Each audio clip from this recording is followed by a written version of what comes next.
Bismillahirrahmanirrahim. Allahumma salli ala Muhammadin wa ali Muhammad. Assalamu alaikum wa rahmatullahi wa barakatuh. Nous sommes au début du mois de Rajab, le mois qui a été précédé par le mois de Jamad al-Thani. Et la sagesse divine a fait que le mois de Jamad al-Thani marque la naissance de Sayyida Zahra alayhi salam. Et le mois de Rajab marque la naissance de l'imam alayhi salam. Les deux étoiles qui se sont unies et qui ont produit les 11 lumières qu'on appelle Ahlul Bayt alayhi salam. Et Inch'Allah Ta'ala, aujourd'hui, juste pour une petite vidéo introductive, on va essayer de vous parler d'un mystère qui entoure les noms de Sayyida Zahra alayhi salam.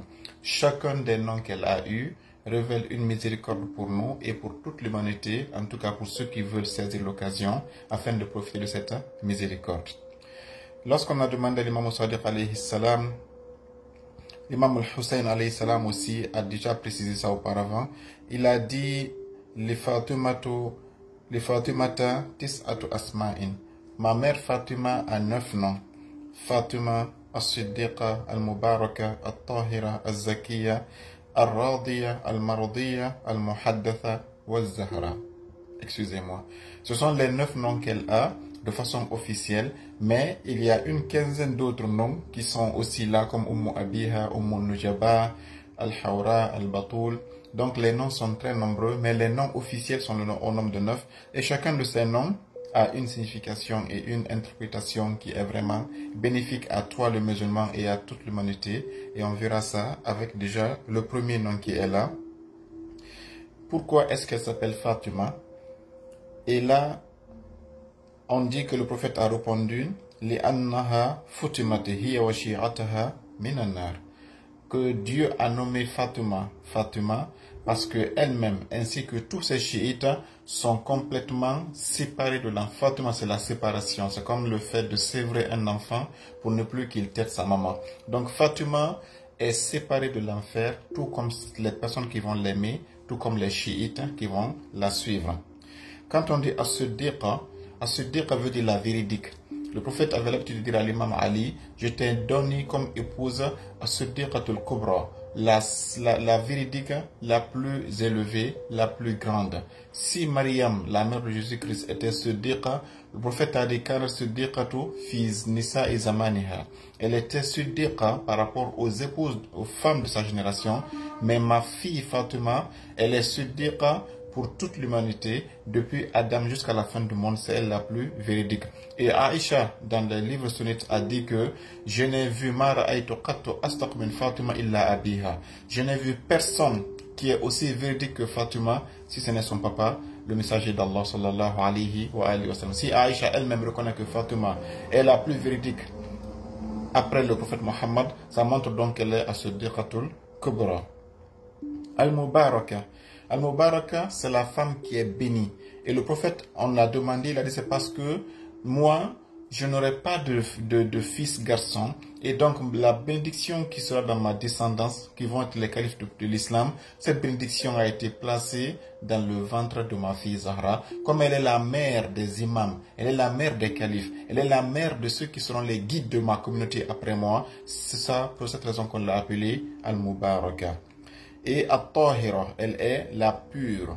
Elle est la pure. Cette pureté a été confirmée dans la sourate Al-Ahzab au verset 33 lorsque Dieu a dit Innama yuridullahu liyudhhib ankum rijsa ahlal bayt wa yutahhirakum tathira. Dieu vous purifie vous ahlul bayt et vous accorder une forme de purification totale. Cette purification totale qui était le socle et le noyau de cette purification, c'est encore une fois la sainte Zahra alayhi salam. Et cette purification n'était pas seulement sur le plan corporel, n'était pas seulement sur le plan spirituel, c'est toute sa dimension. Qu'elle soit une dimension terrestre, céleste, matérielle, spirituelle, mondaine ou à l'au-delà, cette purification était complètement totale. De sorte que même sur le plan physiologique, Sayyida Zahra ne voyait pas ce qu'on appelle le cycle menstruel. Et ça, Aïcha aussi l'a dit, qu'elle peut mettre qu'elle a mise au monde Imam al-Hassan à 17h et à 19h elle a prié Salatul Maghrib. Ça c'est dans les livres sunnites aussi pour dire que il n'y a pas de sang, il n'y a pas de règles, il n'y a pas de menstruation au niveau de la sainte Az-Zahra alayhi salam. Le cinquième nom c'est Az-Zakiya. Az-Zakiya, c'est parce qu'elle est l'être la plus sainte. C'est la sainteté, c'est la purification aussi. C'est la sanctification, c'est le sommet de la purification. Le sixième, c'est Ar-Radiya, celle qui est contente, celle qui est agréée, celle qui agrée, c'est-à-dire que rien ne lui fait du mal. Elle a agréé tout le monde. Et ici, n'oubliez pas que le prophète sallallahu alayhi wa sallam nous a dit quelque part que Inna Allah yarda li rida Fatima wa yaghdabu li ghadabiha. À chaque fois que Fatima est en colère, cela déclenche la colère d'Allah. À chaque fois que Fatima est contente, cela déclenche la joie, le contentement d'Allah subhanahu wa ta'ala. Donc quand on dit que hiya ar-radiya, c'est parce que tout ce qu'elle agrée, Allah l'agrée, tout ce qu'elle rejette, Allah le rejette. Si Fatima agrée ton dossier à la fin du monde, si Fatima accepte que tu es un fidèle, que tu es un loyal, que tu es une personne bonne, Allah va signer ton dossier et t'accorder ce qu'on appelle son agrément. Car l'agrément d'Allah est conditionné par l'agrément de Salam par rapport à ce qu'elle-même elle va agréer. Et ça, c'est un degré que aucun être humain n'a atteint, si ce n'est le prophète et Sayyidah Zahra alayhi salam.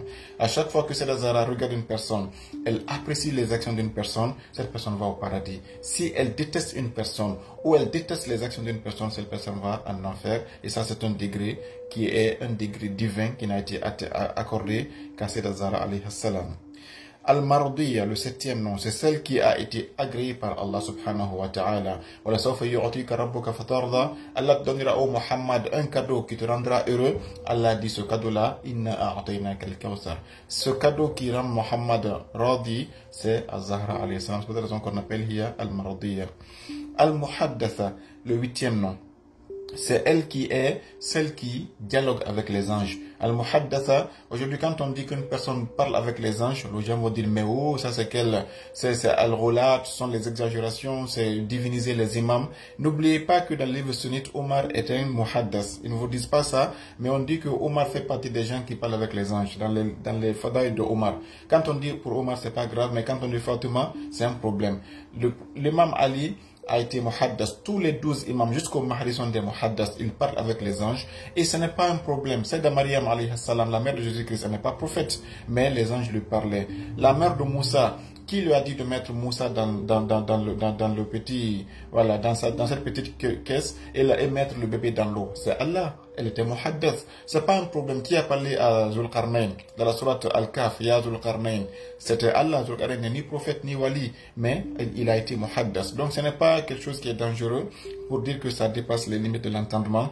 Sayyidah Zahra alayhi salam était muhaddatha, et quand elle a reçu la visite des anges après la mort du prophète, tout ce que les anges lui ont dit, elle l'a dit à l'imam, elle a mis ça par écrit, et ce document qu'on appelle Mus'haf Fatima, le livre de Fatima qui est avec l'imam Mahdi, qui viendra à la fin du monde avec des connaissances que l'humanité n'a jamais connues auparavant. Le neuvième nom, c'est Az-Zahra. Az-Zahra, pourquoi? Parce que le prophète sallallahu alayhi wa sallam, mata qamat fi mihrabiha bayna yaday rabbiha jalla jalalu, zahara nuruha li malaikati samawat kama yazharu nuru kawakib li ahli al-ard. Le prophète a dit, si ma fille s'appelle Zahra, c'est parce que c'est la brillante, c'est elle qui est étincelante. On dit pourquoi?